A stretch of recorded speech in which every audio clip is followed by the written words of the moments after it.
Back to my our channel Mampi's lifestyle. তোমরা সবাই কেমন আছো? আশা করি খুব ভালো আছো। আমিও খুব ভালো আছি। আমার আবারও একটা নতুন ব্লগ ভিডিওতে তোমাদের সবাইকে অনেক স্বাগত। তো এখন বাজে সকাল 7টা। আমি সানটান করে শাড়ি পরে রেডি হয়ে গেছি। তো এটা হচ্ছে আমার ফাইনাল লুক। তো আমার লুকটা কেমন লাগছে অবশ্যই তোমরা কমেন্ট করে জানিও। তো এখন আমি যাচ্ছি মন্দিরে। তো আজ আছে জল ঢালা, তাই আমি রেডি হয়ে গেছি সানটান করে। আর এখানে মামনিও চলে এসেছিলো আগে। তো এখানে পুজো দেওয়ার জন্য আজকে ভোগ প্রসাদ দেওয়া হবে, সেই জন্য তো এসে এখানে মামনি সব কিছু ব্রাহ্মণ ঠাকুরের সঙ্গে গুছিয়ে দিচ্ছিল। আর আমরা গেছিলাম শ্রাবণ মাসের লাস্ট 31 তারিখ, তো সংক্রান্তির দিন। তো তোমাদের সঙ্গে ভিডিওটা শেয়ার করতে আমার একটু দেরি হয়ে গেল, কিছু কাজের জন্য আমি একটু ব্যস্ত ছিলাম, তাই তোমাদের সঙ্গে ভিডিওটা শেয়ার করতে দেরি হয়ে গেল। তারপর এইদিকে ফল কাটা আর এইদিকে সংকল্প হচ্ছে, কারণ এখানে সংকল্প না শেষ হলে ওইদিকে আমরা গিয়ে জল তুলতে পারবো না। তো সেইদিকে পূজাও কমপ্লিট হয়ে গেছে। তারপর আমরা এখানে চলে এসেছি গাড়ির কাছে। তো সামনের গাড়িটা ভর্তি হয়ে গেছে, তো এরপরে আরও একটা গাড়ি আসবে, ওটাতে করেই যাব আমরা। তো আমাদের গাড়িও চলে এসছে, গাড়ি ছেড়েও দিয়েছে। তো আমি আর ভাই দুজনে করে গাড়িতে করে যাচ্ছি, আর বাপি মামনি আগেই চলে গেছে বাইকে করে। তো সবাই মিলে এখানে মজা করতে করতে হইচই করতে করতে যাচ্ছি। তো চলো ভিডিওটা স্কিপ না করে পুরো ভিডিওটা তোমরা শেষ পর্যন্ত দেখতে থাকো।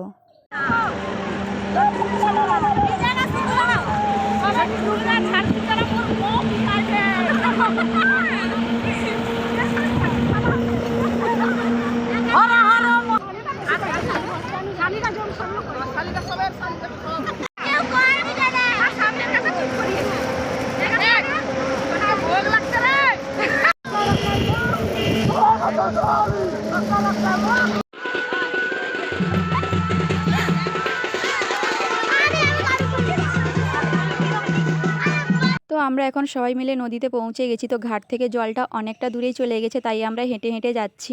তো এখানে আমাদের দেখতে পেয়েছো 3 সখী একসঙ্গে হলে কতই না গল্পগুজব হতে থাকে, হাসি ঠাট্টা হই হুল্লোড় হতেই থাকে।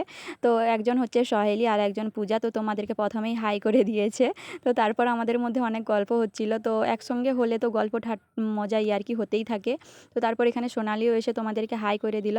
তো তারপর এখানে যা যা রিচুয়ালস ছিল জল তোলার আগে, আমাদের এখানে বালি দিয়ে শিব ঠাকুর বানিয়ে তারপরে পুজো টুজো করে জল তুলতে যেতে হয়। তো ভাইও ওই রকম করছিল আমার দেখে দেখে। তো ও আগের বছর এসেছিল, তো কিছু কিছু মনে আছে, তো কিছু কিছু ভুলে গেছে। তো তারপর এখানে আমরা জলও তুলে নিয়েছি। তো জল তুলে এখন আমরা আবার হেঁটে হেঁটে যাচ্ছি। আর ওয়েদারটা দেখেছো, খুবই রোদ দিয়েছিল ওই দিন আমরা যেদিন গেছিলাম। তো আমাদের হাঁটতেও অনেক কষ্ট হয়েছিল, তো কারণ পিচ রাস্তার ওপরে, তো খালি পায়ে, তো বুঝতেই পারছো কতটা কষ্ট হয়েছিল। তো তারপর ওই দিন সবাই মিলে অনেক হইচই করতে করতে নাচানাচি করতে করতে যাচ্ছি। তো ওই দিনকে অনেকটাই মজা করেছিলাম, তো দেখেই তোমরা সবাই বুঝতে পেরে গেছো। আর এখানে তোমাদের সঙ্গে গানটা শেয়ার করতে পারছি না, কারণ আমার ভিডিওতে কপিরাইট চলে আসবে বলে। তো তোমরা যদি কেউ বুঝতে পারো তো কী গানে নাচছিলাম, তো তোমরা কমেন্ট করে জানিও। তো চলো ভিডিওটা স্কিপ না করে পুরো ভিডিওটা তোমরা শেষ পর্যন্ত দেখতে থাকো, তো ভিডিওটা তোমাদের অবশ্যই ভালো লাগবে। তো অনেকটা হাঁটার পর অবশেষে এখন বাবার কাছে আমরা পৌঁছে গিয়েছি। তো আমার জল ঢালাও এখন কমপ্লিট হয়ে গেছে। তারপর সেখান থেকে সোজা আমি বাড়ি চলে এসেছি ফ্রেশ হওয়ার জন্য, কারণ ভেজা কাপড়ে বসে খেতে পারবো না। তো তারপর ফ্রেশ হয়ে আবারও মন্দিরে চলে এসেছি। তো এসেই খেতে বসে পড়েছি আমি আর ভাই, অনেকটাই খিদে পেয়ে গেছিলো। আর আজকের খাবারে ছিল খিচুড়ি প্রসাদ, সয়াবিন পটলের তরকারি আর চাটনি। তো তারপর আমাদের খাওয়া দাওয়া কমপ্লিট হয়ে গেছে। তো এখানে আরও অনেকেই খেতে বসছিল। তো চলো ভিডিওটা আর বেশি বড় করবো না, এখানেই শেষ করছি। ভিডিওটা ভালো লাগলে অবশ্যই like comment share and subscribe করে দিও। তো দেখা হবে আবার নেক্সট কোনো ভিডিওতে। তো সবাই সুস্থ থেকো, ভালো থেকো, সবাইকে টাটা।